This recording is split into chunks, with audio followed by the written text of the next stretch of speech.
And to our viewers on PBS in the United States and all around the world, welcome. We begin the day with a disagreement over how to label the past made possible by men in the present who could threaten security and peace in the future. 100 years ago, in what is now Turkey, the Ottoman Empire committed what many historians say was the first genocide of the 20th century. To this day, Turkey says there was no genocide. Up until yesterday, the United States had said nothing. The U.S. Congress ended its silence on Tuesday.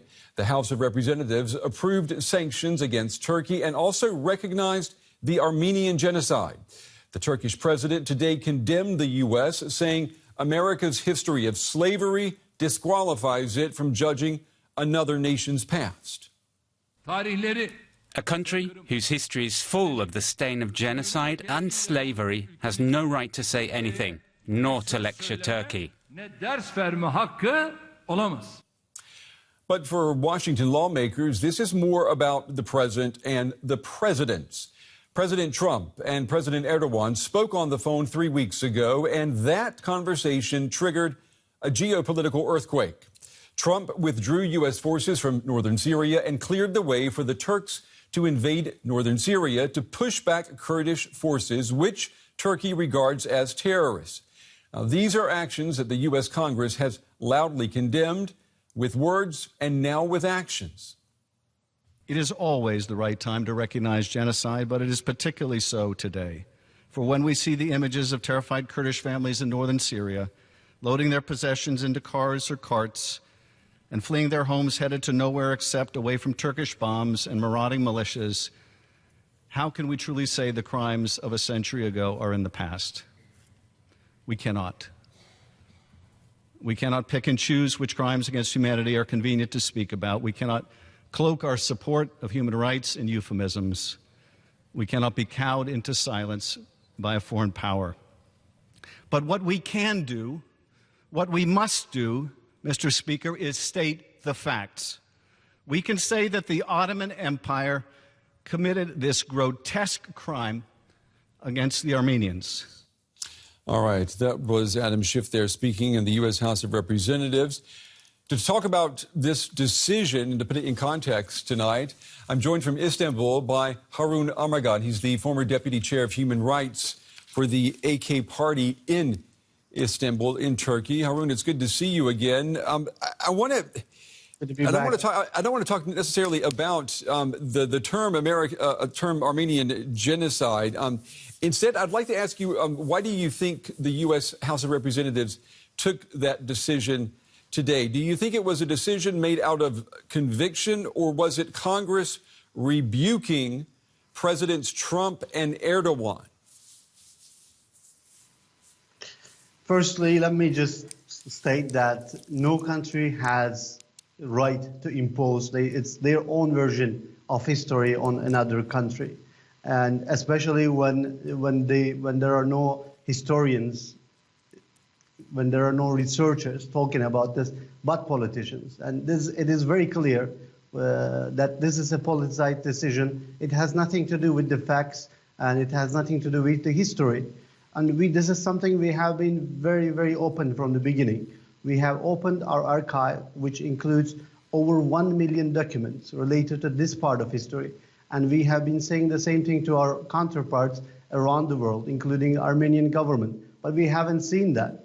We cannot make such decisions politically, especially when there are no evidences. We cannot create manufactured genocide accusations when there are actually real genocides. They escape from acknowledging.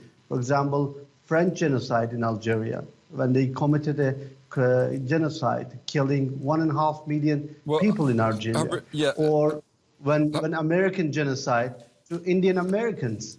Harun, let me just ask you this then. Do you understand the U.S. lawmakers' dismay with President Erdogan?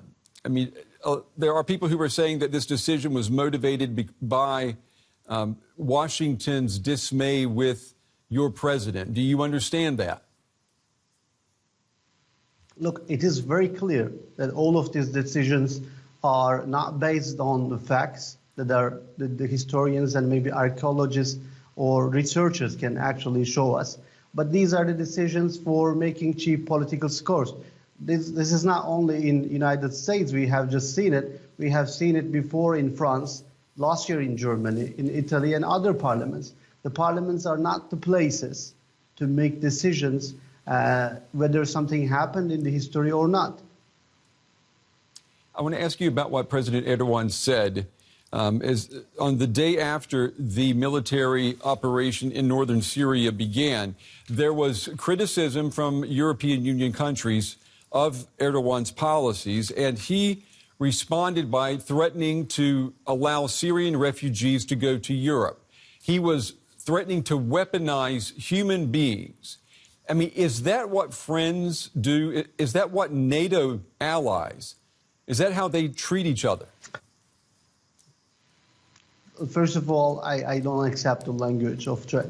If you handpick sentences from speech of President Erdogan out of context, you can make up any meaning you want. What he was really trying to say is that all countries should take responsibility, especially when you just like stated, we are a NATO country under attack from a terrorist organization in our border.